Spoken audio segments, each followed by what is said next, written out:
कि जब जब किसी भी स्टेट का बजट हो या मुल्क का बजट हो और जब बजट आता है, बजट सेशन शुरू होता है, लोगों को बहुत सी उम्मीदें होती हैं। लेकिन जिस दिन से जम्मू कश्मीर का बजट सेशन रफीक राथर जी शुरू हुआ है, हम देख रहे हैं कि लगातार तकरार सिर्फ हो रही है, लगातार बयानबाजियों का दौर शुरू हो गया है, लगातार असेंबली के अंदर हंगामा हो रहा है। आखिर आप लोग इस तरह के मुद्दे जो लेकर आ रही है, पीडीपी जिस तरह के मुद्दे लेकर आ रही है, इसके पीछे मंशा क्या है?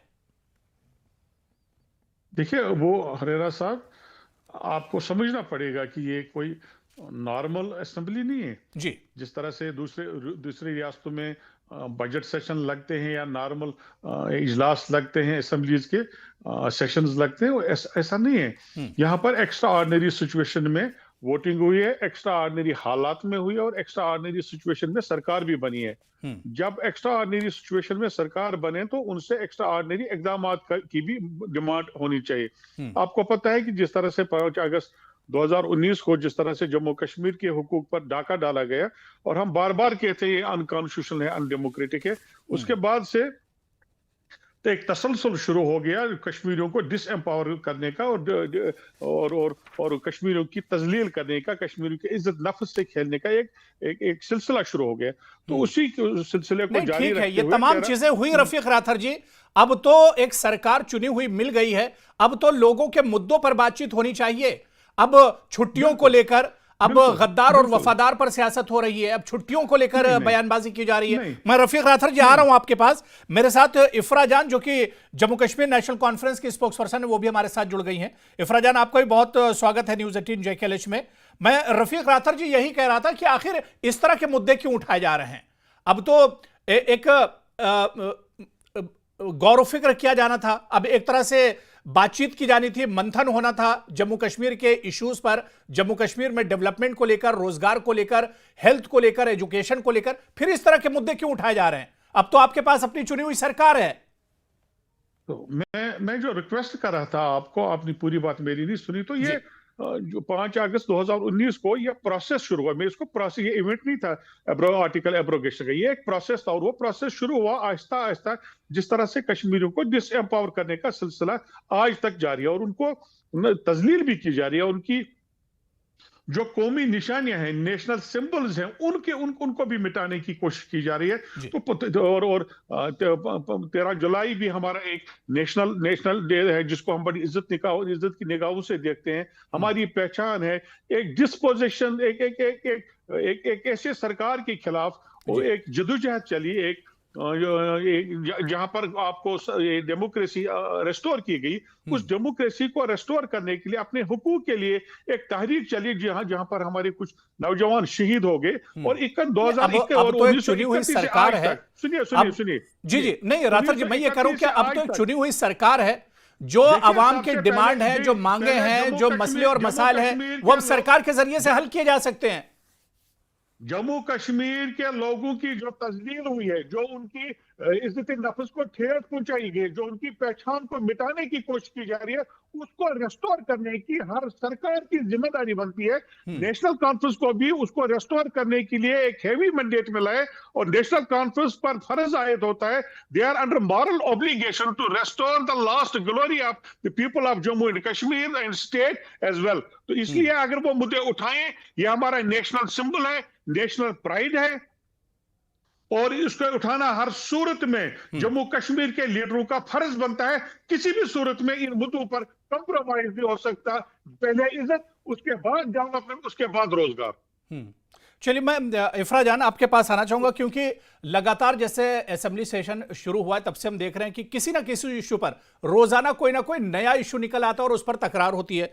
जबकि बजट सेशन, जैसा कि मैंने पहले भी कहा, कि बहुत इंपॉर्टेंट होता है, रियासत के मुद्दे, यूटी के मुद्दे उसमें उठाए जाते हैं, लोगों के मसले मसाइल उठाए जाते हैं। लेकिन इस तरह की बयानबाजी, इस तरह की तकरार, इससे आखिर हासिल क्या होगा?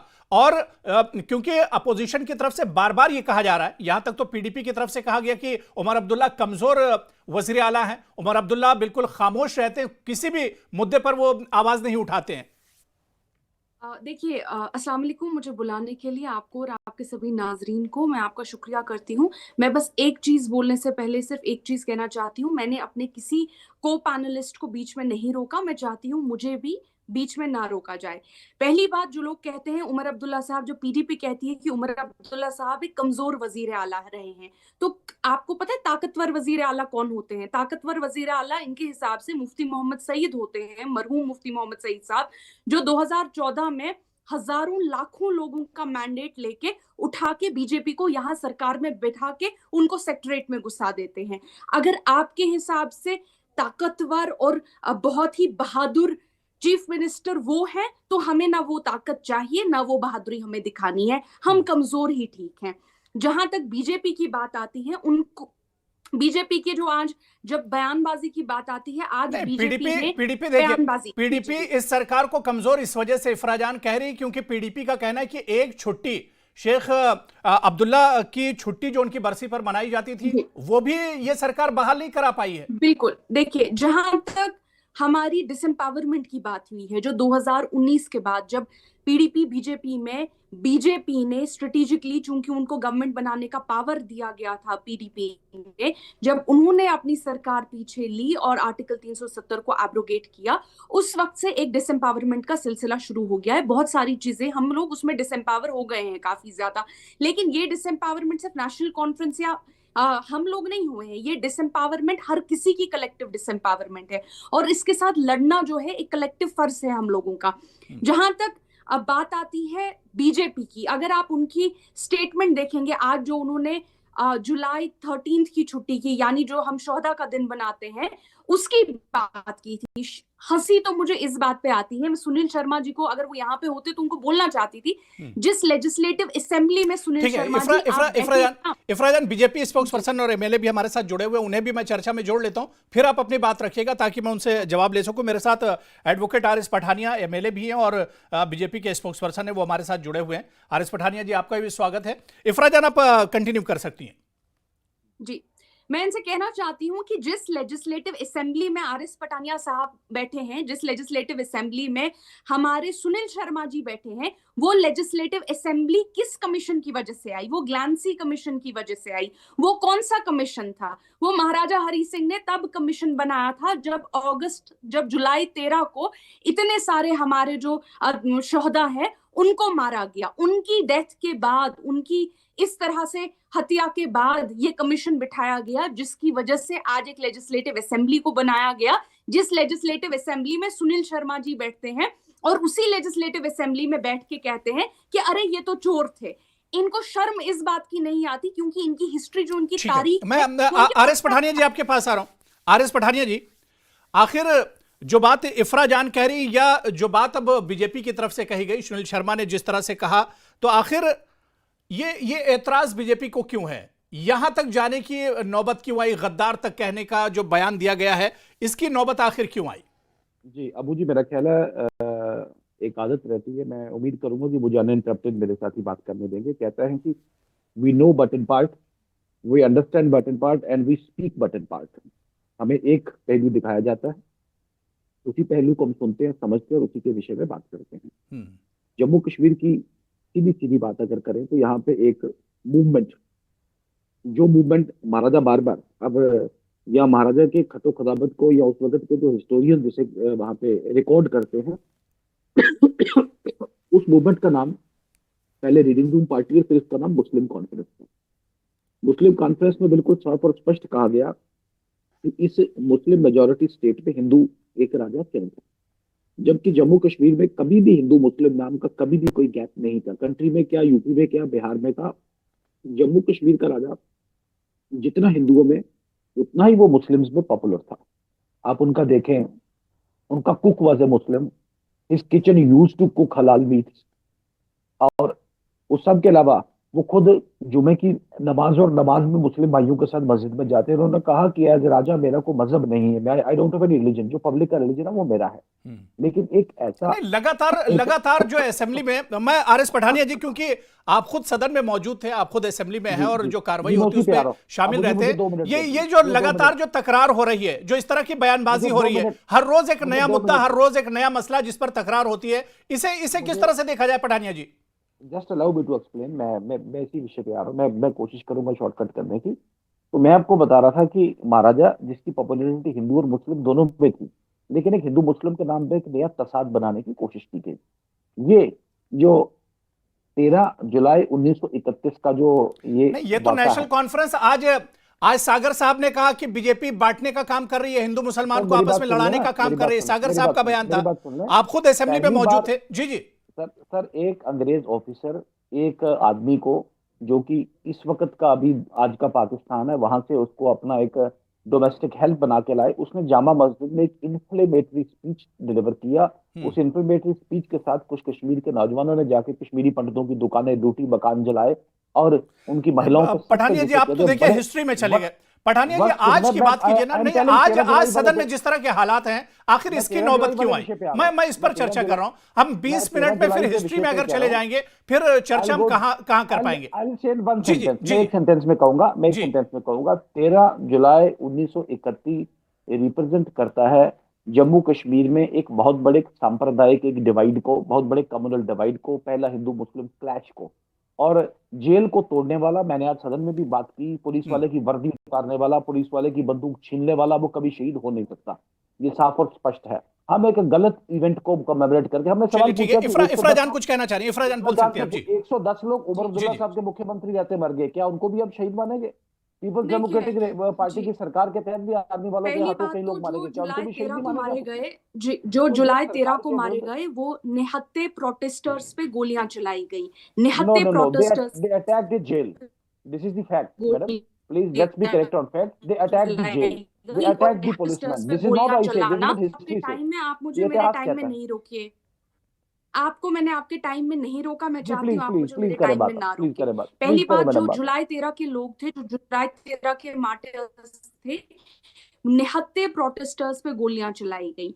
जब ये कहते हैं कि महाराजा जी जो थे, जब महाराजा की बात आती है तो हम इनसे अग्री करते हैं। ये हिंदू मुस्लिम छोड़ देना चाहिए। जो पुराने जमानों के महाराजा थे, वो एक ओप्रेसिव टैक्सेशन सिस्टम जो थे लागू करते थे। उस ओप्रेसिव टैक्सेशन सिस्टम में हिंदू भी पिसता था, मुसलमान भी पिसता था, उसमें गरीब लोग पिसते थे। इनकी एक रूलिंग एलीट होती थी, जिस रूलिंग एलीट में इनके हर तरह के लोग होते थे। तो ये जो एक ओप्रेसिव तरीका है ना, इसमें किसी हिंदू को ही फंडामेंटल राइट्स थे, ना मुसलमान को ही फंडामेंटल राइट्स थे। ना हिंदू को ही अपनी सरकार बनाने का मौका मिलता था, ना एक मुसलमान को ही अपनी सरकार बनाने का मौका मिलता था। यही वजह है कि जो जुलाई 13 के शोहदा है, उन्होंने जो लड़ाई लड़ी, लेजिस्लेटिव असेंबली जिनकी वजह से आज है, जिस लेजिस्लेटिव असेंबली में ये सभी लोग बैठे हुए हैं, इसमें आज हिंदू भी है, मुसलमान भी है।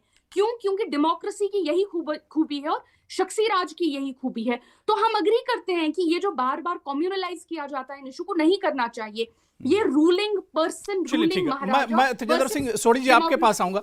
ठीक है, मैं इफ्रा जान आ रहा हूं, दोबारा से आपके पास आ रहा हूं। मैं सोढ़ी जी एक चीज समझना चाह रहा हूं कि जब से सरकार बनी उसके बाद तो एक तरह से बयानबाजियों का दौर जम्मू कश्मीर में चल ही रहा है, लेकिन जब से बजट सेशन शुरू हुआ है, कोई दिन ऐसा नहीं कि कोई नया मुद्दा ना आया हो सामने, और एक नया मुद्दा आता है। अब देखिए, गद्दार और वफादार की सियासत शुरू हो गई, छुट्टियों को लेकर अब एक तरह से बयानबाजी और तकरार हो रही है। तो जम्मू कश्मीर में इस सियासत को किस तरह से देखते हैं, किस तरह से समझा जाए इसे? देखिए हुरेरा, पहले तो थोड़ा सा 1931 का कॉन्टेक्स्ट के बारे में बता दूं कि देखिए, जिस तरह इफ्रा जी कह रही हैं कि उस दिन जो हुआ वो एक अपराइजिंग थी जिसमें हिंदू और मुस्लिम सब इन्वॉल्व थे, एक रूल के खिलाफ, महाराजा के खिलाफ। लेकिन क्योंकि ये एज पर इफ्रा जी वो कोई कम्युनल टेंशन नहीं थी। फिर उसके अगले दिन जब महाराजगंज में दंगे होते हैं तो हिंदुओं की दुकानें क्यों जलाई जाती हैं, जो हिस्टोरिक रिकॉर्ड्स हैं 2 से 3 हिंदू वहां मारे जाते हैं। और उसके बाद जो दंगे हुए जिसमें शोपियां में, अनंतनाग में, सोपोर में और बारामूला में हिंदुओं के बिजनेसेस को आइडेंटिफाई करके जलाया गया। लगभग जो अभी तक रिकॉर्ड है 15 से 20 हिंदू जो हैं वो उसमें मारे गए। क्यों ये जो था ये हमें मानना पड़ेगा, कम्युनल अपराइजिंग थी, कम्युनल डिवाइड था जो तब हुआ था। चलिए आज की बात करें। देखिए बहुत अनफॉर्चुनेट है जिस तरह से असेंबली का कीमती टाइम जो है वो इन चीज़ों पे ज़ाया किया जाता है। लोगों की बहुत सारी एक्सपेक्टेशन है, चाहे वो नेशनल कॉन्फ्रेंस से हो, बीजेपी से हो, जिन लोगों को उन्होंने वोट दिया है, लोग ये देख रहे हैं कि उनके इम्पोर्टेंट मुद्दे जो हैं क्या वो उठाए जाते हैं? क्या पावर की बात होती है, लोगों को आज पावर नहीं मिल पा रही है? क्या पानी की बात हो रही है? क्या एम्प्लॉयमेंट की बात हो रही है? ये सारी बातें जो हैं, क्योंकि हम वहाँ प्रेस गैलरी में बैठ के पूरा दिन ये जितनी प्रोसीडिंग्स चलती हैं इन्हें देखते हैं, कोई भी इस तरह के कोई एमएलए ये कहता है कि पाकिस्तान में जो है डेवलपमेंट पाकिस्तान ऑक्यूपाइड कश्मीर में ज़्यादा हो रही है, आज कोई एमएलए ये कहता है कि हमें पीस टॉक्स में पाकिस्तान को इंक्लूड करना चाहिए कश्मीर के रेजोल्यूशन के लिए, तो देखिए सेंट्रल गवर्नमेंट का भी स्टैंड क्लियर है कि पाकिस्तान जब तक आतंकवाद बंद नहीं करता, पाकिस्तान को इन्वॉल्व नहीं किया जाएगा किसी भी तरह के डायलॉग में। लेकिन लोगों की जो एक्सपेक्टेशंस है, लोग क्या चाहते हैं? लोग चाहते हैं उनके मुद्दे डिस्कस हों, उनके इश्यूज डिस्कस हों, लेकिन अनफॉर्चुनेटली अभी तक वो होता हुआ नजर नहीं आ रहा। लेकिन हुरैरा, मैं एक इंपॉर्टेंट चीज ये यहां कहना चाहूंगा कि जो पीडीपी के 3 एमएलए हैं, वो एक बहुत उनमें स्पेशली वहीदुर रहमान पारा, वो गवर्नमेंट को और अपोजिशन के जो बीजेपी को कहेंगे उनको इंगेज करके उनको लड़ाने के लिए एक बहुत इंपॉर्टेंट रोल प्ले कर रहे हैं। आपने देखा जब श्रीनगर का पहला सेशन था श्रीनगर में, तो उन्होंने वो स्पेशल स्टेटस का रेजोल्यूशन ले आए, नेशनल कॉन्फ्रेंस को अगले दिन ये लगा अरे इन्होंने तो इंपॉर्टेंट मुद्दा हमारे हाथ से छीन लिया, तो उस पर पूरा सेशन का टाइम उस पर तकरार पे चला गया। और आज जो वहीदुर रहमान पारा ने फिर एक ट्रम्प कार्ड खेला, शेख अब्दुल्ला जो नेशनल कॉन्फ्रेंस के फाउंडर हैं, करंट चीफ मिनिस्टर के दादा हैं, उनकी छुट्टी की बात पीडीपी के एमएलए इसलिए करते हैं, उन्होंने तो ये एक लड़ाई लगा दी, वहां पर टकरार शुरू कर दी और एक फेंस सिटर बन के वो पूरा जो है तमाशा देखते रहे। तो बहुत ही सुलझे हुए तरीके से पीडीपी एक ऐसा इंपॉर्टेंट रोल प्ले कर रही है कि वो नेशनल कॉन्फ्रेंस जो रूलिंग पार्टी है और जो अपोजिशन पार्टी है, दोनों में झगड़ा करा रही है और एक इंपॉर्टेंट जो टाइम है लोगों का वो वेस्ट करवा रही है। जी रफीक राथर जी, सच्चाई यही है क्या जो तेजेंद्र सिंह सोढ़ी जी कह रहे हैं कि पीडीपी दरअसल, अब देखिए पीडीपी अपने वजूद के लिए अब एक तरह से लड़ाई लड़ रही है, और जिस तरह से वहीदुर रहमान पर्रा हो या पीडीपी के दूसरे जो एमएलए हैं, वो जिस तरह के इश्यूज लेकर आ रहे हैं, मेरा शुरू में डिबेट के शुरू में मेरा यही सवाल था कि आखिर इस तरह के इश्यूज पीडीपी क्यों ला रही है, जिस पर हंगामा हो, जिस पर तकरार हो। मैंने अपनी रिमार्क्स में भी आपसे ये कहा था कि हम जहां जहां भी कौमी मफाद की बात हो, जहां पर नेशनल इंटरेस्ट की बात हो, जम्मू कश्मीर के लोगों की इज्जत नफ्स की बात हो, तो पीपल्स डेमोक्रेटिक पार्टी किसी भी सूरत में कोई कंप्रोमाइज नहीं करेगी। मैंने आपसे ये भी कहा कि एक्स्ट्रा ऑर्डिनरी सिचुएशंस में एक असेंबली बनी है जिस पर लोगों की नजरें हैं। 10 साल के बाद असेंबली बनी है, हमारा सब कुछ लुट चुका है, हमारा निशान, हमारी इज्जत नफ्स। जब इतना अफसोस है 10 साल के बाद सरकार बनी, तो आपको तो सरकार के साथ खड़ा होना चाहिए था, पीडीपी को सरकार के साथ होना चाहिए था कि सरकार जो भी फैसले लेगी पीडीपी उसके साथ होगी। यहां तो आए रोज पीडीपी तकरार कर रही है। अगर आप मुझे पानी, बिजली और दूसरी चीजों में उलझाना चाहते हैं, और जो असली मुद्दा है जिसके लिए हमें वोट मिला है, जिसके लिए जम्मू कश्मीर के लोगों ने हम पर एतमाद किया है, न सिर्फ हमारे 3 लोगों पर बल्कि जो एब्सोल्यूट मेजॉरिटी लेकर जो इफराजान देखिए, रफीक राथर जी को आपने सुना, जम्मू कश्मीर कितना पिछड़ा हुआ आज भी है, पानी बिजली के मुद्दे हैं, लेकिन वो कह रहे हैं कि पानी बिजली में उलझाना चाह रहे हैं, यानी उन्हें ये मुद्दे ही नहीं मान रहे हैं, ये कोई मसला ही नहीं जम्मू कश्मीर के लोगों के लिए। इफराजान, मैंने आपसे कहा कि जम्मू कश्मीर के लोगों की पहचान मिटाने की कोशिश हुई है। पहली बात तो जम्मू कश्मीर में 2 मुद्दे हैं, एक तो डेवलपमेंट का, देखिए ऐसे दो बोलते रहेंगे तो कैसे बात होगी। ताल्लुक है तो वो हिस्ट्री को रिराइट करने के लिए। रफीक राथर जी, इफराजान जवाब दे रही है। अब सुन लीजिए रफीक साहब सुन लीजिए, देखिए आपने जो बात की उस पर अब इफराजान जवाब दे रही हैं। जी मुझे पता है जो दंगे उन्होंने कहा कि सोपोर में हुए, बारामूला में हुए, किस स्कूल से पढ़ कर आए, किस हिस्ट्री बुक से ये सरदार जी पढ़ कर आए। ठीक है इफराजान जी पहली बात तो मैं एक शॉर्ट आंसर दे दूं जो सोधी जी यहाँ पे बैठे हुए हैं। उन्होंने कहा कि जो 20 या 22 लोग मारे गए थे उनमें से 5 लोगों के नाम बता दें। मैं ये कह रहा हूं रफीक साहब से, मैं ये हिस्ट्री की बात कर रहे हैं, जो 22 लोग जिन्हें ये शहीद कह रहे हैं उनमें से सिर्फ 5 लोगों के नाम बता दें यहाँ पर। मैं मान लूंगा कि मैंने हिस्ट्री पढ़ी नहीं है, ये सिर्फ 5 लोगों के नाम बताइए। मजार पर देखिए जितने लोग वहां पर शहीद हुए सब पर आप बता दीजिए ना सर, मैं आपसे पूछ रहा हूं ना, आप मेरी हिस्ट्री की, आपने मेरी हिस्ट्री की नॉलेज पे सवाल उठाया, मैं आपसे सिर्फ 5 लोगों के नाम पूछ रहा हूं 22 लोगों में से। ये क्रिमिनल कार्ड खेलना बंद करें। सर मैं आपसे किसकी पूछ रहा हूँ, गोद आप में 5 लोगों नाच के रहे हैं? नाम बता दीजिए ना प्लीज। किसकी गोद में आप नाच सर रहे मैं हैं? कह रहा हूँ आप 5 लोगों आप के बताएं, नाम बता दीजिए, मैं किसकी- मान किसका लूंगा मैंने हिस्ट्री स्पोक्सपर्सन है नहीं आप? पढ़ी है। आप किसका सिर्फ उनमें से स्पोक्सपर्सन है? आप 5 बताइए लोगों ना के नाम किसका बता दीजिए स्पोक्सपर्सन है आप? प्लीज। किसका स्पोक्सपर्सन है अरे आप? सर मैं आपसे बताइए। पूछ रहा हूँ ना, आप मैं अरे सर मैं आपसे पूछ रहा हूँ, सिर्फ 5 राठौर लोगों जी, के राठौर नाम जी, बता आप- दीजिए जो जाइए- जिनको आप जाइए और शहीद कह रहे देखिए, हैं। नेम नहीं प्लेट राठौर जी, जितने राठौर लोग जी, शहीद आप हुए, उसी सबों के नेम- 13 आप जुलाई पर बताइए जो ना। आप सियासत कर रहे हैं ना, उसी बारे में सोडी जी ने पूछा कि आप 5 नाम बता दीजिए। उन 22 लोगों की अगर आपको फिक्र है तो 5 नाम 5 बता नाम बता दीजिए। दीजिए, मैं मान जाऊंगा आपकी सारी एलिगेशन मेरे पे सही है। क्यों पांच लोग आप सिर्फ 5 लोगों के नाम बता दीजिए प्लीज। नेम प्लेट लगे जी, हैं, जी। सरदार जी कल जाइए और देखिए नेम प्लेट लगे आप हैं, बता कितने दीजिए ना शहीद सर, हुए। आप बता दीजिए। आप उन पे सियासत कर रहे हैं, लोगों के 1931 इंपॉर्टेंट मुद्दों से आज तक लोगों को आज तक डाइवर्ट हम कर ये- रहे हम ये- हैं, ये- असेंबली का 21 टाइम वेस्ट कर रहे हैं। आप उन 5 लोगों के नाम बता दीजिए, लोग ऑडियंस सुनना चाहते हैं ना, सारे ऑडियंस वहां जाके नहीं देख पाएंगे। और intentionally you are becoming part of this. चलिए देखिए राठौर जी यानी पीडीपी उस पर सियासत सर, तो आप करेगी, प्लीज लेकिन 5 लोगों के राठौर नाम जी वो बता नाम नहीं बता दीजिए। पाएंगे। राठौर जी को इन 22 लोगों के नाम नहीं पता है, बल्कि 5 लोगों को भी उनमें से नाम नहीं पता है। मैं इफराज जान आपके हुरैरा में पास सिर्फ बहुत 5 लोगों शॉर्ट को बहुत पूछ शॉर्ट रहा से हूं। कमेंट मैं मैं 22 से नहीं, 5 पठानिया जी पूछ आपके रहा पास हूं। गया रहा हूं। इफराज जान कहां से पढ़कर आए आप? जी इफराज जान मुझे बताइए ना कहां से पढ़कर आ गए ये लोग? जी, जी, जी। बारामूला पहली में बात तो आप लोगों ने रफीक साहब अब सुन लीजिए। शिपिंग में हुआ, गलत बोल रहे हैं आप। पहली बात तो आप लोगों ने हमारे सौदा का एक मजाक बना लिया है। बताइए किन लोगों के नाम थे? क्रिमिनल, भगत सिंह के आप साथ जो क्रिमिनल लोग लोग हैं। जो 2 क्रिमिनल लोगों को काम कर रहे फांसी हैं दी, आप उनका नाम दे दीजिए। उसका क्या मतलब है? उस आप भगत भला सिंह और उस बताइए। हिस्ट्री का कोई मतलब नहीं रहता। Let me speak. जी जी जी जी पहले तो शर्म की बात आज ये है कि समझ नहीं आता, मीडिया भी आज समझ नहीं आता, आप जर्नलिस्ट से बात कर रहे हैं या बीजेपी स्पोक्स पर्सन से बात कर रहे हमारी हैं। इज्जत से आज खेल रहे हैं जर्नलिज्म का तो इतना बुरा हाल हो गया है। चलिए अब इफराज जान- जर्नलिज्म स्पोक्सपर्सन बन गए बीजेपी। मुझे इफराज बात जान- करने दीजिए। इफराज मैं- जान, मैं- पानी, मैं- बिजली, इफराज हेल्थ, जी, एजुकेशन, ये शेख सब मुद्दे अब्दुल्ला- जम्मू कश्मीर के मरहूम लोगों के नहीं शेख है। अब्दुल्ला की आप जो भी ये मानती है कि ऑटोबायोग्राफी 13 जुलाई पर है, सियासत आतिश होनी चाहिए, चिनार, 370 पर सियासत उसमें होनी भी चाहिए। नाम नहीं है। उन्होंने आप खुद बैठ के Not डिबेट कर at the लीजिए, cost मैं of चली honor जाती and हूँ। या तो dignity. मुझे आर एस time पठानिया जी, दीजिए, आर एस पठानिया जी। नहीं कीजिए। ठीक है आर एस पठानिया जी, देखिए पानी, आर एस बिजली, पठानिया जी, एजुकेशन, मुझे हेल्थ अपनी जो बात complete बुनियादी करने मसले हैं दें। उसे नेशनल कॉन्फ्रेंस और पीडीपी उसे मुद्दे मानते ही नहीं जम्मू कश्मीर के लिए। मुझे अपनी बात complete करने दें, मुझे पीपल्स अपनी बात complete करने दें नेशनल ना। कॉन्फ्रेंस के कल एक माननीय विधायक हाँ, ने कि ना, आप कैसे पाकिस्तान की किसी और को सड़कों की बोल रहे हैं तारीफ जब आप की मुझे है। अपनी बात complete करने आज दीजिए। आपके एक माननीय विधायक ने पाकिस्तान के साथ मैं बातचीत का इफराज जान आ ऑफर रहा किया हूँ, है। इफराज जान में आ रहा ये हूँ, रूलिंग पार्टी का इफराज जान में आ रहा स्टैंडर्ड हूँ। है, ये रूलिंग पार्टी का एक मयार है जिसे कहते हैं विधानसभा के पटल पे डिस्कशन करने का, डिबेट करने का। टू डबल सुन लीजिए इफराज जान, सुन लीजिए। To deceive, to double speak and to indulge in diabolism, ये नेशनल कॉन्फ्रेंस की नसों में ये घुसा हुआ है।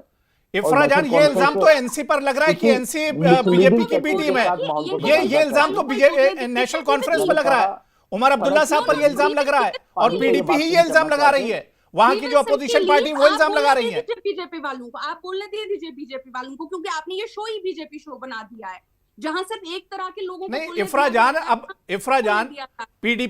पीडीपी क्या इल्जाम लगा रही? वहीदुर रहमान पर्रा ने क्या कहा कि नेशनल कॉन्फ्रेंस आप मुझे इस सरकार का काम बीजेपी चला रही है। आप मुझे मेरे टाइम पे क्यों नहीं बोलने दे रहे हैं? चलिए ठीक है, अपनी बात रख लीजिए इफराज जान जल्दी से। जी, पहली बात तो हमारे शोधा का ये आदमी यहाँ पे बैठ के मजाक बना रहा है। बताओ जी, नाम बताओ भाई। ग्लांसी कमीशन में क्यों बिठाया गया? कम्युनल राइट्स हुए, क्यों हुए? क्योंकि उसी के लिए ग्लांसी कमीशन बिठाया गया ना। ग्लांसी कमीशन ने क्या कहा? ग्लांसी कमीशन ने कहा हाँ, यहाँ के मुसलमानों के साथ जुल्म हो रहा है। वो कोई मुसलमान नहीं था उस वक्त, पता है? आज याद आई है, नेशनल कॉन्फ्रेंस कब तक सरकार में रही है? वहां पर नेशनल कॉन्फ्रेंस कब तक रही है और उन शहीदों के लिए क्या किया गया है? जिनके लिए आज आप तकरार कर रहे हैं, इन शहीदों के लिए क्या किया गया है? इनके घर वाले आज किस हालत में हैं? सुन लीजिए। पहली बात तो ये छुट्टी 2019 तक हुआ करती थी। 2019 सिर्फ ये शहीद सियासत के लिए है।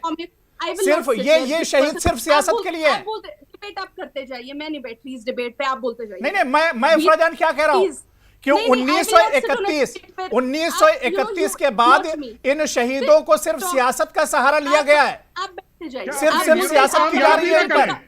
हुरैरा जी, हम अपने हीरोज को याद भी नहीं करें।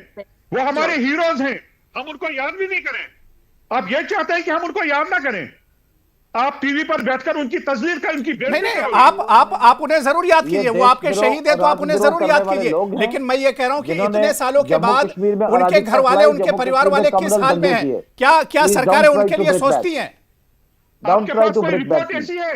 चलिए ठीक है, मैं एक लास्ट कमेंट आर एस पठानिया जी, आप कुछ कह रहे थे, एक लास्ट कमेंट आपसे ले लेता हूं, देखिए समय हो रहा है। ये वो लोग हैं जिन्होंने जेल तोड़ने की कोशिश की, जिन्होंने जेल पे हमला किया, जिन्होंने पुलिस वाले की वर्दी और पुलिस वाले की बंदूक पे हमला किया, जवाबी कार्रवाई में लेकिन पठानिया जी अगर जम्मू में, पठानिया जी मेरा सवाल सुन लीजिए, आर एस पठानिया जी, अगर जम्मू में हरि सिंह के नाम पर छुट्टी मिल सकती है तो कश्मीर में शेख अब्दुल्ला के नाम पर छुट्टी क्यों नहीं? यही तो एतराज है कश्मीर के लोगों को। जी, लेकिन यहाँ पर 13 जुलाई वाली छुट्टी की बात कर रहे हैं, मैं 13 जुलाई वाली छुट्टी पर रिस्पॉन्ड कर रहा हूँ। बाकी जहां तक शेख अब्दुल्ला की छुट्टी की बात है, हमें वर्क कल्चर बढ़ाना है। छुट्टियों की क्या बात है, 13 जुलाई की छुट्टी, 5 दिसंबर की छुट्टी, दोनों छुट्टियों को डेमोलिश करके अबॉलिश किया गया। और मैं आपके ध्यान में ले आऊं, एक कम्युनल नैरेटिव, रेटोरिक, इसका प्रतीक थी 13 जुलाई की छुट्टी, martyrs day, self style martyrs day की छुट्टी। ये कहीं ना कहीं the idea of Kashmir, the idea of India के विरुद्ध थी और इसका कैंसिल किया जाना हर जगह से वेलकम किया गया। मैं आपको रेफर करूंगा डॉक्टर करण सिंह, कांग्रेस के एक नेता है, जम्मू कश्मीर के महाराजा हैं, बहुत बड़े विचारक और बहुत बड़े बुद्धिजीवी, उन्होंने भी छुट्टी कैंसिलेशन होने का वेलकम किया और ये उन्होंने भी सर्टिफाई किया that 13 July 1931 was a communal strike. तो आपका, मेरा ख्याल से आपको मेरा एक विनम्र सुझाव है कि कम से कम we should call spade a spade, हम सच को सच कहें और जो जमीन के नीचे उसको समझने की कोशिश करें। वो दकोसला खत्म हो गया 60-70 वर्ष वाला। जब हम जो बोलेंगे वो सच होगा, जो हमारे विरुद्ध जो होगा बिल्कुल। देखिए हमारा भी यहाँ बैठना या बहस करना सिर्फ यही कि लोगों के जो मुद्दे और मसाइल हैं, लोग बहुत उम्मीदें लगाए बैठे हुए थे, जिस तरह से अपने इंट्रो में भी कहा और डिबेट में भी बात आई कि लोग लंबे वक्त से इंतजार कर रहे थे कि जम्मू कश्मीर में सरकार आएगी, असेंबली होगी और उसमें बहुत से सेशन होंगे और उन सेशन में जम्मू कश्मीर के लोगों के मुद्दों की बात होगी, लेकिन वो तमाम मुद्दे अलग रह गए। हेल्थ, एजुकेशन, रोड, बिजली, बुनियादी मसाइल सब अलग रह गए और आज बात हो रही है कौन गद्दार है और कौन वफादार है, और छुट्टियों को लेकर एक तरह से सियासत की जा रही। तो ऐसे में तो जम्मू कश्मीर के लोग सरकार आने के बाद भी, असेंबली सेशन चलने के बाद भी कहीं ना कहीं अपने आप को ठगा हुआ महसूस करेंगे।